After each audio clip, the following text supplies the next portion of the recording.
welcome to Downtown Hawthorne Development, where we discuss the progress of the planning to revitalize the downtown Hawthorne area. I'm Margaret Sharp. Today's segment will focus on how the design elements will create an inclusive environment. We're joined by Planning Director for the City of Hawthorne, Greg McLean, and Chris Bainan from MIG, the city's consultant. Hello and welcome to the program. Hi, good to see you. Can you tell me what is meant by inclusive? What does that mean to residents? When we look at planning for the future of Hawthorne, it's really about the people. It's about the buildings, it's about the new shops, it's about changes to the roadway, but ultimately it's about the people.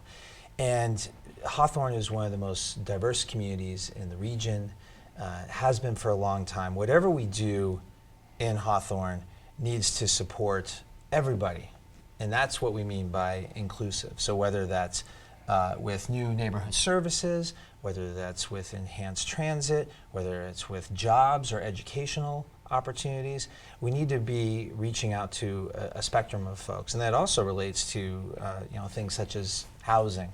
Yeah, absolutely. The boulevard belongs to everyone. Everyone in the city should feel that it's theirs. And that means we have to plan for every different type of person that would be using it, not just put all of our eggs in one basket and say, target one kind of housing or one kind of shop. We want to have a lot of diversity to reflect the community.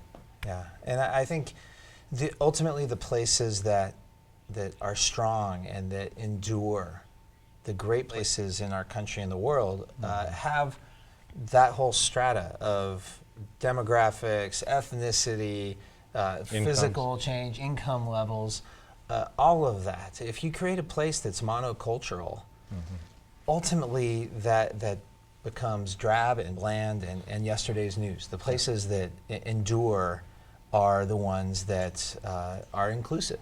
And we want to build on the great base that Hawthorne has and enhance the wonderful sense of community to bring it up to the next level. That's what the building blocks of the plan are all about, to create an inclusive environment. Great, and what types of neighborhood services do you envision? Well, I think there are everything under the sun and under the above the table, whatever the terminology is. Right. I mean, we're not closing the door on anything, but the types of services that we would have, again, would be educational programs, lots of things for youth, neighborhood-oriented serving uses. Hawthorne Boulevard has traditionally been a place, and particularly going back decades, where the community came to get their food, to get their dry cleaning, to get their daily needs met. And so those neighborhood-oriented retail services are a big part of it. And then we layer in the different programs, community aspects, thinking about the civic center area as a place where people can gather or go get information or have community experiences. All of that, I think, is what we're talking about here. Yeah, I think it's important to remember that what we're doing at this point is developing a plan, and the implementation will come afterwards. But the plan should be flexible, and it should be adaptable to what the community needs at any time in the future, not just now. Yeah, and that's a really important point. I think planners traditionally have shot for this utopia, and this is the vision we're going toward. Think about the changes that have happened in the last 10 years with respect to technology and climate and different ways to provide education and economic shifts that we couldn't have foreseen. We want this plan to have a flexibility to it that allows, again, for everyone to be involved and to be able to respond to things we just can't anticipate yet. Exactly. Right. And how do you hope to preserve some of the local history and heritage through this revitalization effort? Well, you can see some of the images here. I don't think sometimes people think on the surface about just how great the assets are with respect to the history and culture. And the Historical Society has been chronicling things in the community, but we have great buildings, some of the great mid-century architecture, signage, things like that. We want to work with community members to preserve those things, because you wipe them away And then what are you left with? You're left with, you know, anywhere America, right? But these are the things that are part of the history that we don't want to be locked in time. We don't want to go back to 1950 or 1980 or whatever it is. We want to be the Hawthorne of the future. But new development, interweaving and working with this sense of place and this history and the landmarks that we have, that's what we're working on in this plan. We talked previously about authenticity and linking back to the authentic icons of the previous eras is really a good way to preserve that. Yeah. Great. And as far as in terms of housing, what types of options would residents look forward to, or prospective residents?